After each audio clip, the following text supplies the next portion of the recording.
Kifo cha waziri wa ulinzi wa Mali Sadio Kamara kimezidisha mgogoro mkubwa wa kisiasa na kiusalama, huku kiongozi wa kijeshi wa nchi hiyo Assimi Goita akitoweka hadharani baada ya mashambulizi ya pamoja yaliyotokea mwishoni mwa wiki. Kamara mwenye umri wa miaka 47 aliuawa katika shambulio la kujitoa mhanga nyumbani kwake mjini Kati, ngome ya kijeshi karibu na Bamako.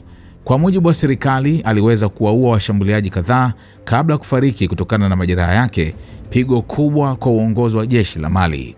Baada ya taarifa za kifo chake kusambaa, macho yalielekezwa kwa ukimya wa kushangaza wa Goita ambaye hajaonekana wala kusikika tangu mashambulizi hayo yalipoanza. Vyanzo vya usalama vinaeleza kuwa alikuwa katika mji wa Kati wakati mapigano makali yakitokea, kabla ya kuondolewa haraka kwa msafara wa kijeshi na kupelekwa katika kambi ya Samanko, kituo cha vikosi maalumu alichowahi kuongoza. Ingawa watu wake wa karibu wanadai kuwa yuko hai na salama, mahali alipo bado hapajulikani. Chanzo kimoja cha usalama kilisema Goita alitoroshwa kutoka mji wa Kati siku ya Jumamosi na yupo katika eneo salama, lakini kutokuwepo kwake hadharani kumezua hofu ya uwepo wa pengo la uongozi.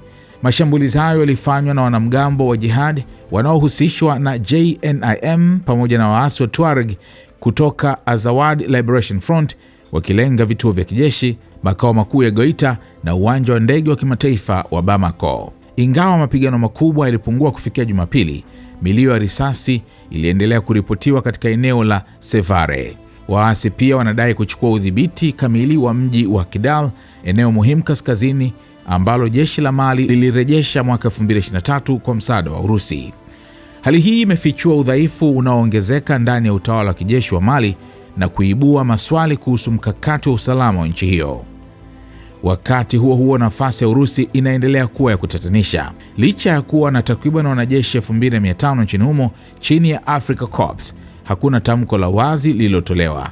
Ripoti zinaashiria kuwa huenda waasi wamekubaliana na kuondoka kwa vikosi vya Urusi kutoka Kidal, jambo linalotia shaka mustakabali wa ushiriki wao.